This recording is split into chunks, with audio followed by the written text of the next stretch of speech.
It was early afternoon when I pulled up to our house, an old two-story farmhouse set out in the Kansas countryside surrounded by large fields of wheat and alfalfa.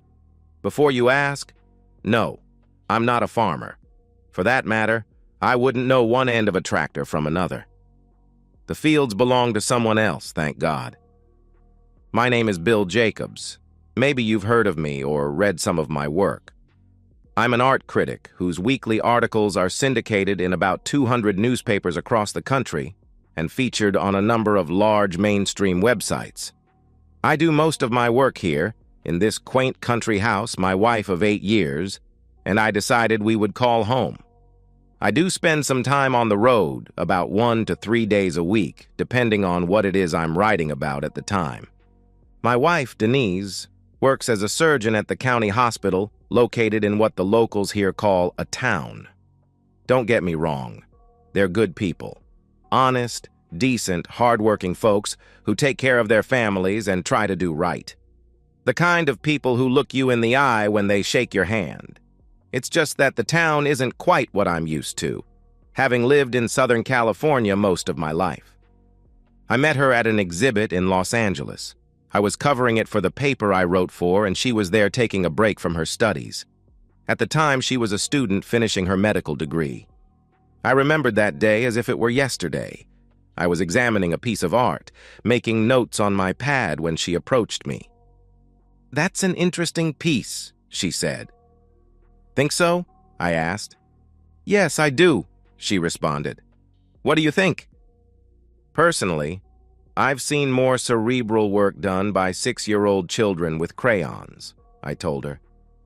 "Don't you like abstract art?" she asked. "I like abstract art, okay," I said. "But this isn't abstract. It's lazy, no doubt done by someone who hasn't sold anything in a few months. Probably figured he'd slap some paint on a canvas, stick his little finger out, and spout some psychobabble about inner conflict or something. He'll probably sell it, but I wouldn't give a plugged nickel for it myself." "Are you an art buyer?" she asked. "No, I'm a critic," I said. "Bill Jacobs," I said, offering my hand. "Denise Blackman," she said, taking my hand. "You're a real art critic?" I chuckled at that. "Yup," I said. "They actually pay me real money to write horrible things about stuff like this. Some artists actually think it's a badge of honor to be insulted by me." She laughed at that. "Sounds like an interesting life," she said. I shrugged my shoulders. "It can be," I said. "Mostly, I travel to see exhibits like this, maybe talk to an artist or two. Most of my time is spent on a computer, though. It can get rather boring. What about you?" "I'm a medical student," she said. "I start my residency next year." "Now that sounds exciting," I told her. "It's all work and no play," she said. "That's why I came here. I need a break from studying." "I can understand that," I told her. "Now, if you want to see some real art, take a gander at that piece over there," I added, pointing to a picture of a country farmhouse covered in snow. "Tell me what you think of it." She looked at the piece and her face lit up. "That kind of reminds me of where I grew up in Kansas," she said. "I love the way the moonlight reflects off the house." "Are you sure it's moonlight?" I asked. "Stand in front of it and tell me what you think." She walked to the picture and I followed her. She looked shocked as she stood in front of it. "It looks so much different from here," she said. "Indeed," I said. "The brush strokes the artist used and the way the colors are blended, it's almost like looking at a different picture depending on where you stand. And if you look close enough, you'll see detail here you never would have picked up over there." "You're right," she said. "I like this. Congratulations, you're now an art critic." She laughed. "Oh no," she said. "I could never do what you do. I'd be too afraid of hurting someone's feelings." We spent the next 2 hours looking at the rest of the exhibit. I had to admit, I liked hearing her input on different portraits. I hated it when she had to leave, but I understood that she had to get back to class. We exchanged numbers and email addresses before she left. "It's been a pleasure meeting you, Bill," she said, giving me a peck on the cheek. I'd like to do this again sometime." "So would I told her. We spent the next few months getting to know each other and started dating exclusively. At first, I was concerned she might be put off by the fact that I was 6 years older than her, but she wasn't. She certainly did make me feel like a younger man. One thing led to another, and before you know it, we got married. I thought I had hit the jackpot. Denise was, and still is, in my opinion, a very warm and loving woman. Intimacy between us wasn't just good, it was over-the-top great. She never complained about my work schedule and never complained when I had to travel across the country to review an exhibit. At the same time, her hours varied greatly as she worked through her 5-year residency. Sometimes she worked a normal day shift, but often had to work late or work after hours depending on what was going on. We discussed this in the beginning, and I had no problem with her odd schedule, even though it often made it difficult for us to connect in the evenings or on weekends. After her residency, she was offered a job at the hospital in her hometown. They had just put in a fancy new surgical center, so the locals wouldn't have to go hundreds of miles to get surgery. By then, I had become syndicated, so it really didn't matter where I worked. Physically, the internet was my office, and I could submit pieces from anywhere on the planet, so long as I had web access. So we packed our things, sold the condo, and headed to Kansas. The house we bought was a 2-story farmhouse that supposedly dated back to the 19th century. Everything had been upgraded, so it sported all the modern conveniences, including central air conditioning. I made sure it had cable access, which included high-speed internet, which was crucial for my work. We turned one bedroom on the second floor into my office and planned to use the third bedroom as a nursery. The master bedroom was huge and included a nicely appointed master bathroom that could easily accommodate both of us at the same time. The biggest adjustment for me was the fact that nights in the country were actually dark. I mean, pitch black. You couldn't even see your hand if you put it in front of your face. This was a far cry from what I was used to in the bright lights of the big city. What I really loved, though, was the view of the night sky. I had never seen so many stars before in my life. I used to have a small telescope when I was a kid, and enjoyed looking through it at night, but nothing prepared me for this. Seeing my interest in the night sky, Denise surprised me with a nice 8-inch telescope that had all the accessories needed for taking pictures. Naturally, I thanked her that night in bed, repeatedly. It took a while for me to get the hang of astrophotography. There's a lot more to it than just pointing a camera and clicking. But I eventually figured it out, and soon, my office was adorned with pictures of planets, galaxies, and brightly colored nebulae. Denise had even taken a few to decorate her office. The most fun for me, though, was the nights Denise and I sat out back with the scope. After watching the stars for a while, we would often make love right there in the backyard, under the night sky. I felt like I was on top of the world. The first 7 years or so of our marriage seemed idyllic, at least to me. I had a good job I loved, a nice home, and a beautiful, loving wife. What more could a man want, I thought. We had even started discussing children. Denise had been on birth control and wanted to wait until she was more established, which I understood. Then I started seeing subtle changes in her. Her hours got longer and more erratic. She became short-tempered over the littlest things, and we argued over ridiculous issues. I figured it was the stress of her job, so I didn't say much. One year, she was asked to attend a medical conference in Wichita. The conference lasted 5 days, starting on a Monday. She seemed pensive and out of sorts before she left, but she wouldn't say why. I tried to make love to her the night before she left, but she begged off, claiming a headache.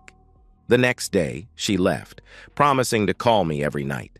I had a major exhibit to review that week in New York, and, looking at my itinerary, found that I could meet her in Wichita that Friday and come home with her. I hoped she would appreciate the surprise. The exhibit went well, and I managed to get my article done by my weekly deadline. Denise called every night as she promised, but I got the feeling that she would rather do anything other than talk to me. I decided not to say anything about the upcoming Friday. I figured that maybe we could even spend the weekend there. I got to the hotel where Denise was staying and looked all over for her, but couldn't find her.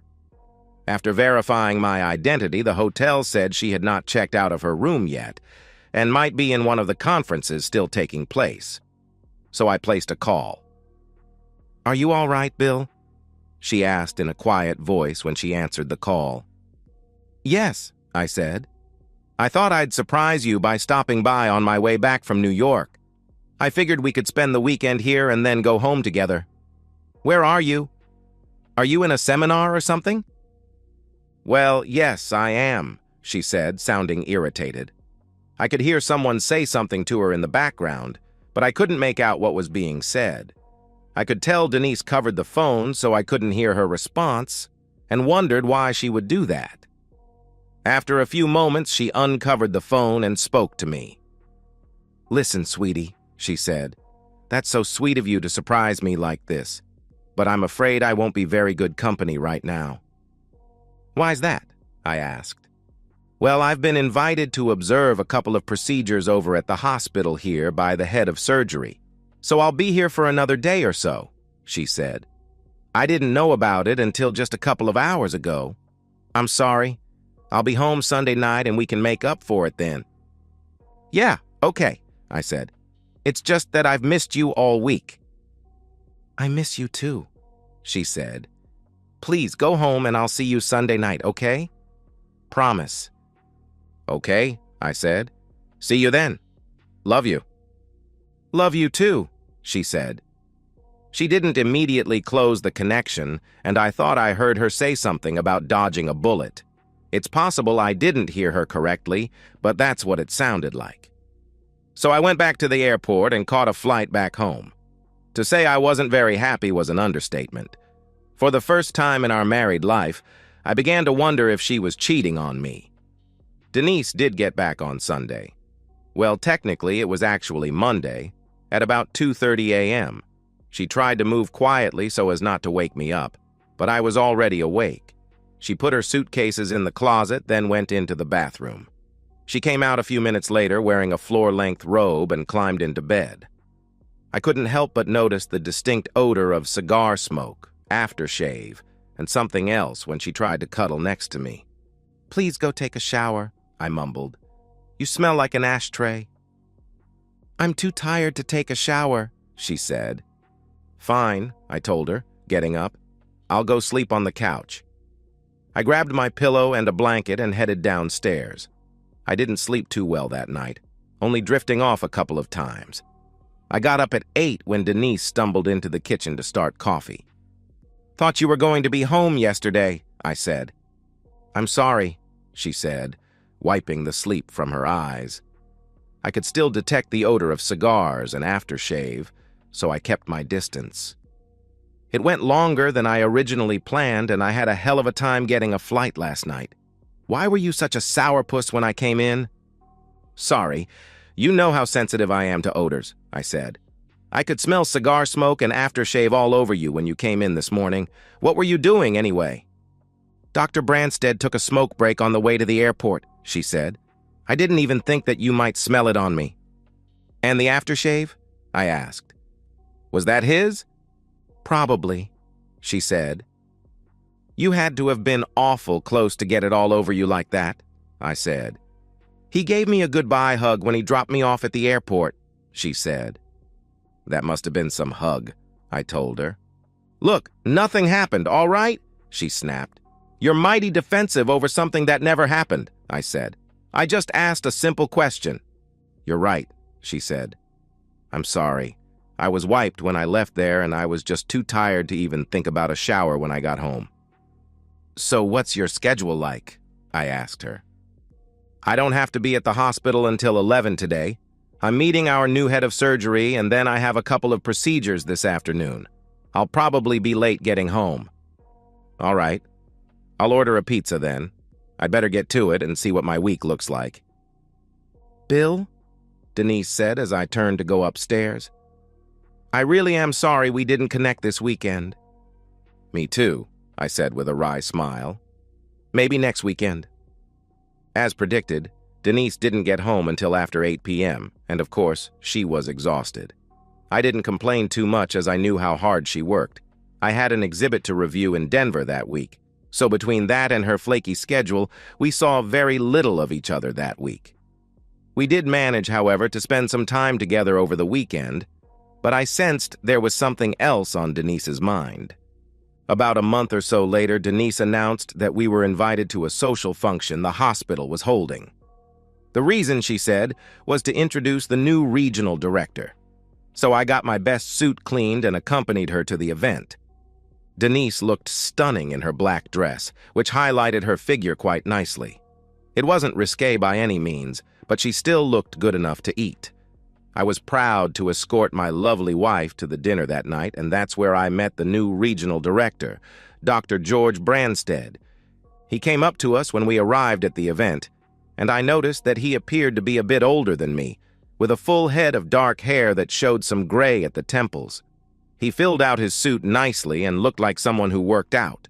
I also noticed that he was about 3 inches taller than me and outweighed me by a good 20 pounds, all of which appeared to be muscle. I instantly recognized the aftershave he wore and the slight scent of cigar smoke that seemed to hang around him.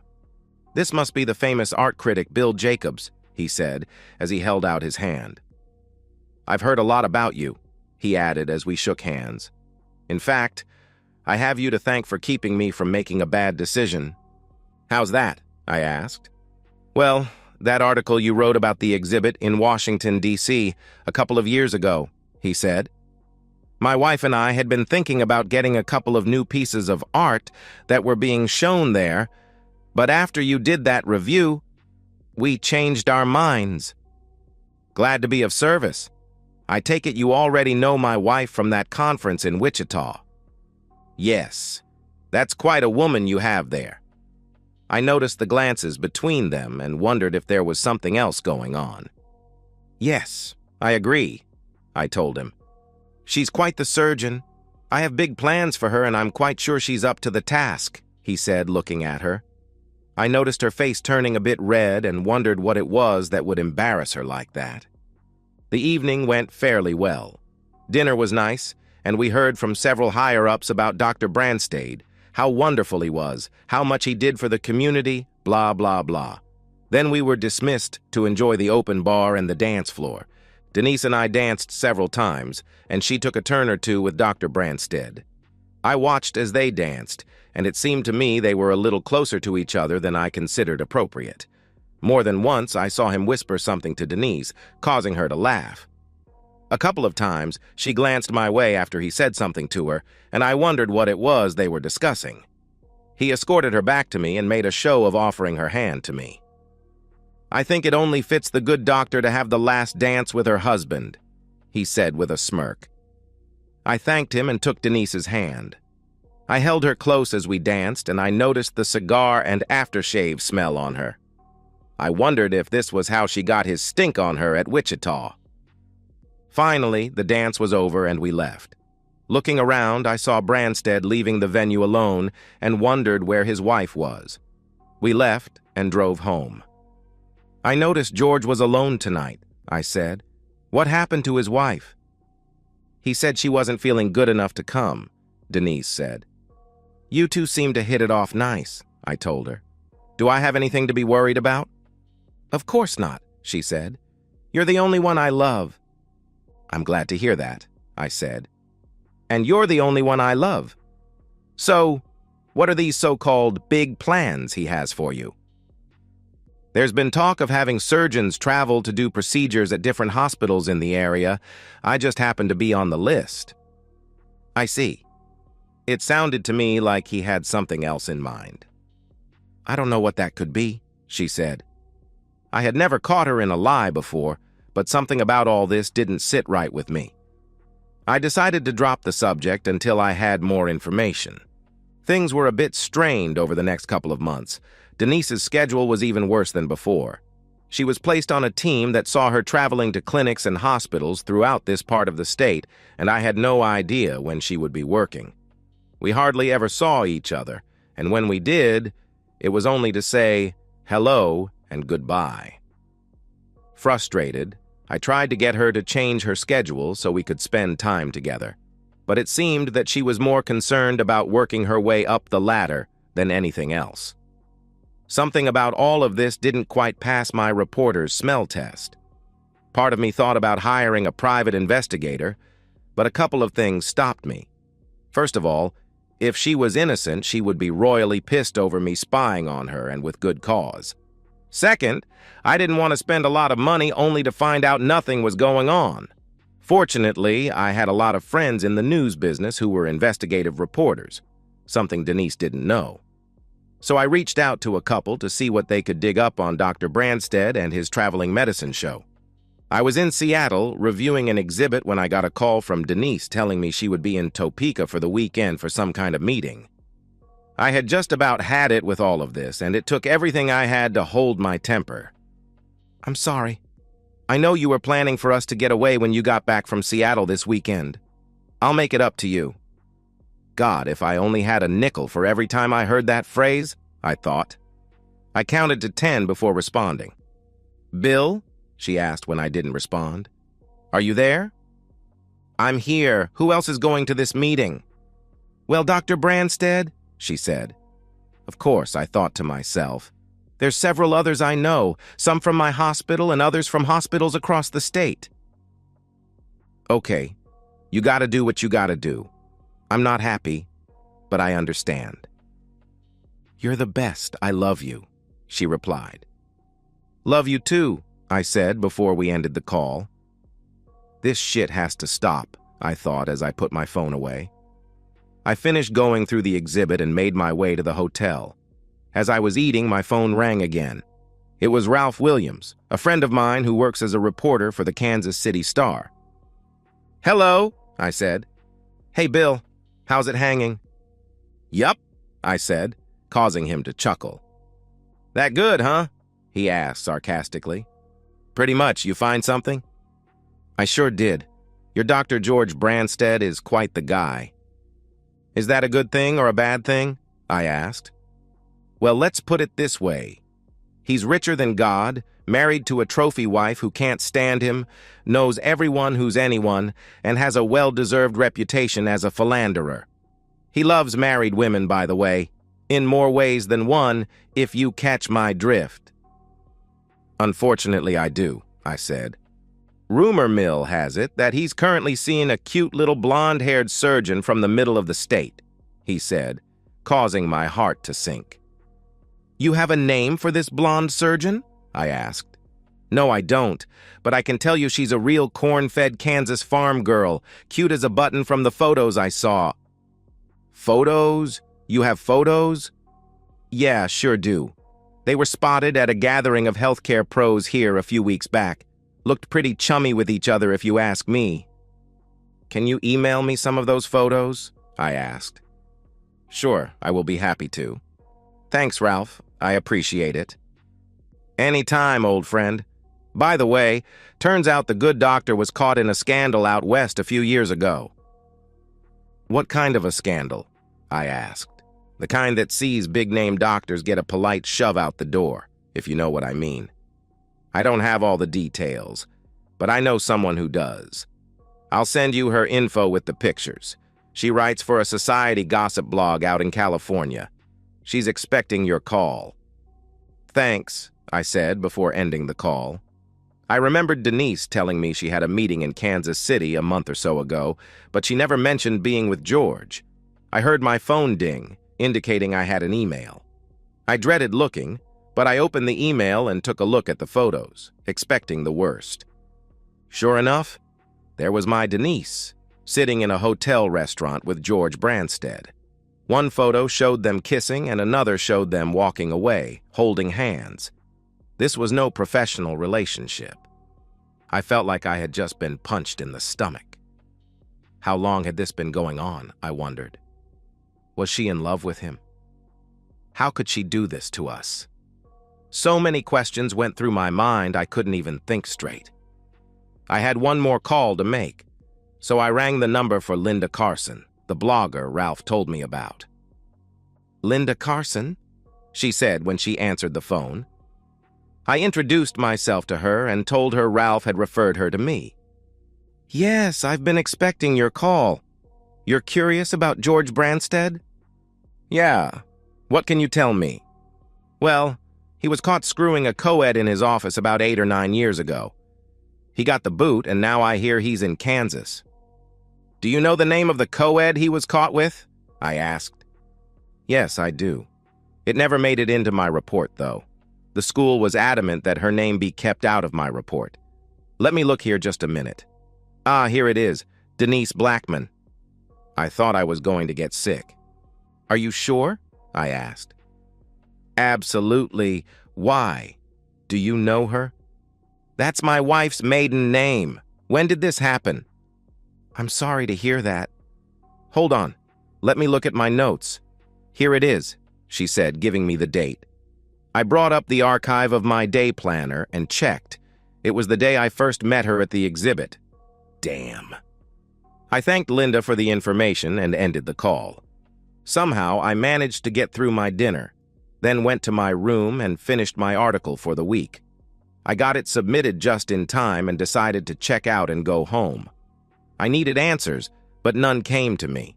I prayed that the situation would get resolved and we could move on. I could only hope this wasn't as bad as I thought.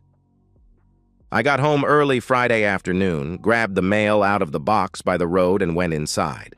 The place seemed eerily quiet, more so than usual, I thought. I put my clothes away and sorted out the mail. Bills went into one pile for Denise and I to go through as we always did, and obvious junk went into the trash.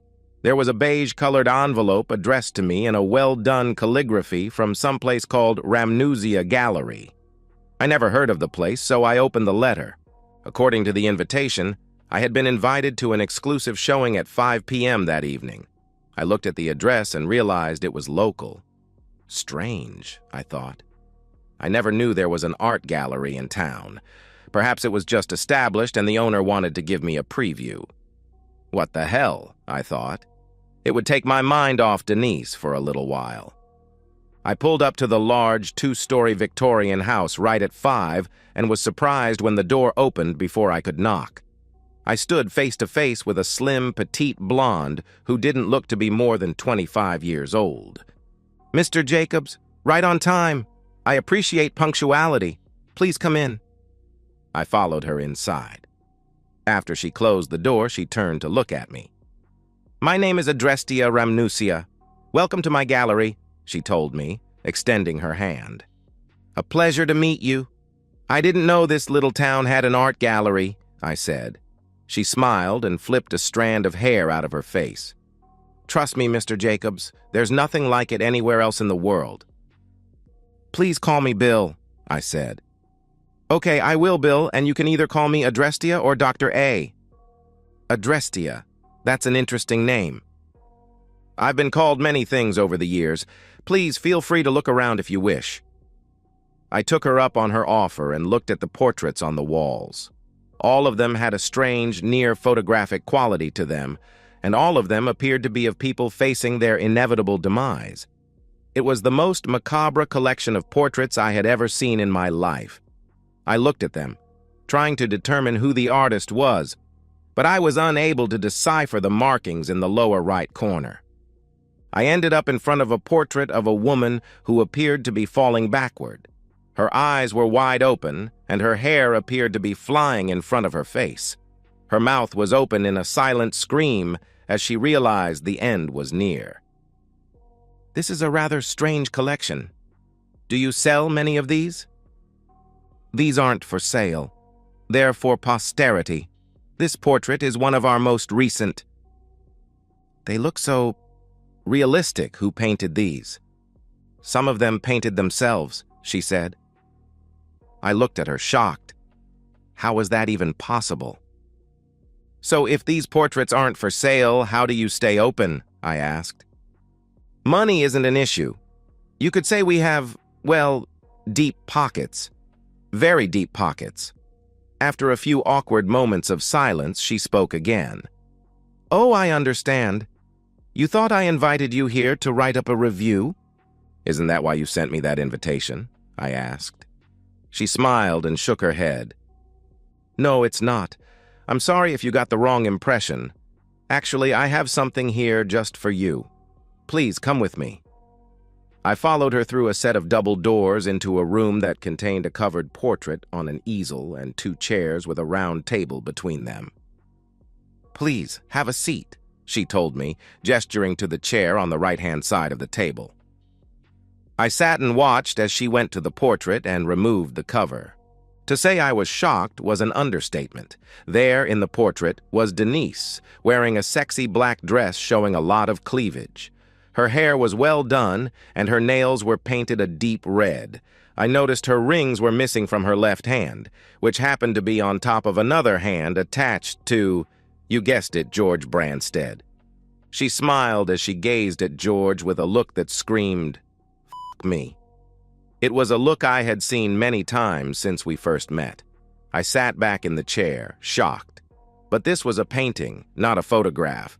How could it possibly have been done on such short notice? I asked myself. Is this real? Is this some kind of a sick joke? I asked, upset with the portrait before me. No, it's not. You're probably wondering right now if this is really happening, Adrestia said, as if reading my mind. Trust me, it is real. I can't explain it in any way that would make sense to you, but I can assure you it's real.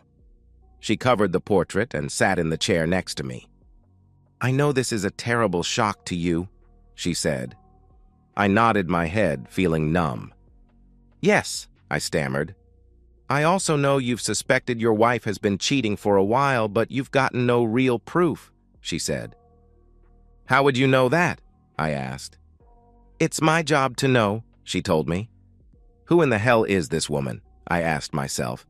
She smiled, almost as if reading my thoughts. Please come back at 11 p.m. tonight. Your questions will be answered once and for all. Numb, I got out of the chair and let her lead me to the front door. Remember 11 p.m. tonight. I nodded my head and left after she closed the door. I went home, ate, and tried to keep my mind off what Denise was doing, but it was impossible. I thought about drinking a beer, but decided I wanted to be clear-headed when I went back to the gallery. So I watched some television and tried to take a short nap. I finally dozed off for a bit and woke up just in time to brush my teeth and get to the gallery. The door opened just as I was ready to knock, and Adrestia motioned for me to come inside. I followed as she went into the private viewing room. After I sat down, she pulled the cover off the portrait. I was shocked to see Denise, naked, riding George Branstead. What kind of trickery is this? I looked at Adrestia, confused. Please, come into my office, she said. I got up and followed her up the stairs. I looked around when we entered her office. There were shelves filled with what looked like ancient books and scrolls. A computer monitor sat on her desk, and another large monitor was attached to the wall. She made a cup of tea, handed it to me, and sat behind her desk as I took a sip. Strangely enough, I felt somewhat better. What's going on? How could that portrait have changed? Perhaps this will help make things clear for you, she said. After moving her mouse around a bit, the monitor on the wall came to life. I could see Denise bouncing on George for all she was worth. I could see his erect penis filling her as she ground down on it. When she lifted, I saw white globs on his shaft and knew that he had finished inside her without a condom. She lifted one leg and lay down next to him, his semen running out of her cheating. Oh God, that was so good, George said. Denise laughed. Yes, it was, sweetie. The best, she replied. Think I managed to get you pregnant tonight? He asked. Possibly. I quit taking my birth control, and I've been careful about not letting Bill intimate with me lately. He laughed. Think he'll believe it's his child? He asked her. I hope he does, she replied. Why do you stay with that loser? He asked her. Why do you stay with your wife? She asked in response. You think he suspects something? George asked. No, he doesn't, she told him. He believes whatever I tell him. I had seen and heard enough. I saw her phone on the nightstand and called her. I could see her phone light up as the call went through. She picked it up, looked at it for a moment, then declined the call and put it back. "Who was that?" George asked. "Him. Probably just got back from Seattle. Now come over here and intimate with me again." He started to get above her, but I called her phone again, interrupting them. Denise grabbed the phone, declined it, and tossed it back on the nightstand, this time extending her middle finger. "What did you do that for?" George asked. "'Cause he's pissing me off," she said. I was about to research the number to their hotel when Adrestia handed me a piece of paper. "Here's the number to their hotel. They're registered in room 625 as Dr. and Mrs. George Branstead." Pissed, I thanked her and dialed the hotel. When I got the receptionist, I asked for room 625. I heard the room phone ring in the video and saw George pick up the receiver. "Hello?" he said. "Put my wife on the phone right now," I growled. As I watched, he looked at the receiver and slowly handed it to her. "It's for you," he said quietly. Denise took the receiver and answered. I could tell she wasn't too happy, but I didn't care. "Hello?" she said quietly. "Well, hello there, Mrs. Branstead," I said. I saw her face go pale in the video. "Having a good time, I see." "Bill, there's nothing going on. Why are you so upset?" "Why are you being intimate with Branstead? Why did you register as Mrs. Branstead? Did you divorce me without saying anything?" "Bill, nothing happened," she said. "Bull***, I told her. She recoiled when I said that. I had never used profanity around her before, and it caught her off guard. "I just watched the two of you. Did you honestly think you could get pregnant with his child and have me raise it? Are you out of your mind?" "You saw us?" Denise asked, looking around for a camera. "Yes. I saw you and I heard you. How long has this been going on? I know you and he were an item in college, and I know you were caught the day we first met. So tell me, why?" "Look, Bill, I don't know what you think you know, but you're mistaken. This is the first time we've done anything. Please let me come home and we can talk through this. It doesn't have to affect us." "There's nothing for you to come home to, you lying b****. You might as well stay with him. I'm going to see an attorney on Monday and I'll have you served with divorce papers." "I don't want a divorce. Please don't do this. I love you." "Yeah, I can see how much you love me. Like I said, don't bother coming back. I don't ever want to see your face as long as I live." I ended the call and watched as she handed the receiver back to George, tears falling down her face. "I gotta go," she said, scrambling for her clothes. "I gotta fix this with Bill." "Why?" George said. "I could hear him on the phone. He's divorcing you. That frees you up." She shook her head. "I gotta make this right with him," she said as she dressed. George got out of bed. "Well then, I'll drive you. You're in no shape to drive and there's no telling what he'll do to you." "Bill would never hurt me," she said. "Under normal circumstances, probably not. But he just caught you cheating on him. There's no telling what he'll do. Does he own a gun?" She shook her head. "No," she said. "Still, I'm driving you home and that's all there is to it," he said. As we watched, they dressed, then packed up and left the room. I noticed her rings were still sitting on the nightstand where she had left them. I looked at Adrestia before speaking. "How did you get that camera into their room?" I asked. "Trade secret. Did you mean what you said about not wanting to see her face again?" I nodded my head. "Yes," I said. She closed her eyes for a moment before speaking. "Very well. Why don't you go home and try to get some rest?" "Maybe I should," I said. She took my head in her hands and I felt a giddy warmth spread throughout my body. "Things will get better, trust me," she said. Strangely enough, I did. I left her office and went home. Denise was right. I didn't have a gun, but I did have a nice Louisville slugger. I laid down on the couch and set the bat on the floor next to me. I woke up when I heard pounding on the front door. I rubbed the sleep out of my eyes and looked at the clock. 6:30 a.m. I wondered if it was Denise and her lover, and was surprised when I saw a Kansas state trooper on my porch. "Mr. Jacobs?" he asked. "William Jacobs?" "Yeah, I'm Bill Jacobs," I told him. "I'm sorry to inform you, sir, but your wife is dead," he told me. "Dead? How? When?" I asked. "She was in a car belonging to one Dr. George Branstead when they encountered a freak tornado on the highway. The trooper who witnessed it said the tornado hit, picked the car up, and slammed it on the ground about a half-mile away. No one survived." "I'm sorry, sir. Her body has been transported to the county morgue." "Thank you," I said, numb. I wondered if Adrestia had anything to do with that, then dismissed the notion. How could she have conjured up a tornado in the middle of nowhere? I showered, dressed, and headed for the county morgue to identify her. While there, I spoke with the trooper who called it in. "Strangest thing I ever saw. There wasn't even a cloud in the sky. Tornado just appeared out of nowhere, picked the car up like it was nothing, slammed it down on the ground a half-mile away, then dissipated. Whole thing took just a few seconds. Sorry for your loss." I nodded my head. "Thanks," I said. My next stop was to the gallery. As before, Adrestia opened the door before I could knock. "Please, come into the viewing room," she said.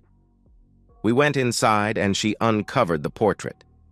There was Denise's face, her eyes wide open, her mouth open in a silent scream. I could see the seat she was sitting in, and what looked like a swirling cloud outside the window next to her. I followed Adrestia as she picked up the portrait and carried it to the spot she had reserved for it on her wall. With tears running down my face, I watched as she hung the portrait on the wall. I looked around and suddenly realized what kind of a gallery this was. Adrestia looked at me after she hung the portrait. "It really does get easier," she said. She took my head in her hands, and the desire to mourn was suddenly gone. She smiled and kissed my forehead. "Go now, live, love, and enjoy life. You'll find someone much better. Trust me." I nodded my head and left the gallery. Denise's funeral was well attended.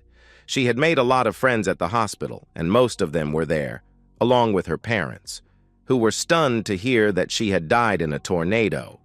I accepted the condolences that were offered, but strangely enough, I felt no need to mourn. I was also able to get through the day without telling anyone of her infidelity. When the funeral was over, I drove to the gallery, but was shocked to see the building was gone. I parked the car and looked at the lot, now covered with weeds.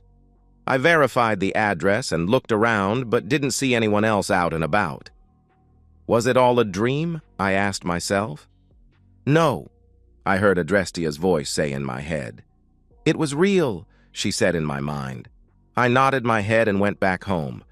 For some strange reason, I decided to keep the house. There was something calming about being out in the country, and to be honest, I liked the night sky. I spent some time exorcising Denise's presence from the place, giving her stuff away to members of her family. They were good people, and we still got along well, strangely enough. About 6 months later, I was in the front room when I heard a knock on the door. I opened it to see an attractive brunette wearing a t-shirt and a pair of short shorts. "Yes?" I asked. "May I help you?" "Mr. Jacobs?" she asked. I nodded my head. "Yes, that's me," I said. "I'm Kirsten Smith, formerly Kirsten Branstead," she replied. "Please come in. What can I do for you?" "I just wanted to thank you," she said. "For what?" I asked her. "Well, it was my husband who died in that car with your wife," she said. "I had nothing to do with that tornado. I don't know why you're thanking me." "I know you didn't have anything to do with the tornado. I wanted to meet you ever since you reviewed my piece at that exhibit in Los Angeles, the one with the country house." Suddenly, I remembered. She lifted a box and handed it to me. I took it and invited her inside. "Please have a seat. Would you like something to drink? A Coke, perhaps?" "Coke would be fine," she said. I grabbed her a cold Coke and opened the box. Inside was the picture I reviewed the day I met Denise. "Does it look familiar?" she asked. "Yes, it's the picture I reviewed all those years ago," I said. "Look closer," she said. I did, and suddenly it hit me. It looked very much like my house. "Is this—" I began. She smiled. "I use this house as the model, and I want you to have it." "That's very nice. But why?" I asked. "Well, it's strange. Everybody put me down for wanting to be an artist. Even George, they all said I'd never get anywhere as an artist. Then you wrote that really nice review. You were the only one who ever said I have any talent." I framed that review and hung it up on the wall next to the picture. After George died, I was going through everything, and I heard this little voice in my head tell me to give it to you. I thought I was just hearing things, but the voice kept coming back. I even heard it in my dreams, so I finally decided to pack it up and bring it. "Well, that's very nice of you to do. I'll definitely hang it up. What are you doing now, by the way?" "Not much of anything. I really don't need to work anymore now that I've got George's money, and I was thinking I might start painting again." I nodded my head. "Do you have someplace to work?" I asked her. "Not yet," she said. "Well, there's a lot of space in the building out back. It's got electricity, and I can set it up so you can work there if you want." "You do that?" she asked, shocked. "What the hell? I'm not doing anything with it, so it might as well get put to good use." She wrapped her arms around me and thanked me several times. I took her out and showed her the space. "This would be perfect," she said. "I'll need to put in some heat and air conditioning. It gets awful hot out here in the summertime and cold as hell in the winter. But I think it would work well for you." "I'll pay you rent for it," she said. I shook my head. "Don't worry about it. If you don't mind keeping an eye on the place while I'm gone, that would be payment enough." Kirsten practically lived in the workspace I set up for her, and it felt good to know someone would be around when I was gone. We got to know each other quite well, and I gave her the run of the place. One thing led to another, and after a few months, she was essentially living in the house, and yes, in my bed. A few months after that, we got married. On our wedding night, I thought back to the last thing Adrestia said to me. "You'll find someone much better. Trust me." And so, we've reached the end of today's story. Was it what you expected, or did it take a twist you didn't see coming? I'm curious to hear your thoughts. Share them in the comments below, and let's get a conversation going. If this story kept you hooked, make sure to hit that like button. And if you're new here or just haven't subscribed yet, now's the perfect time to join our community. I bring you fresh, captivating stories every day, so click that subscribe button and turn on notifications so you never miss out. Thanks for watching, and I'll see you in the next one.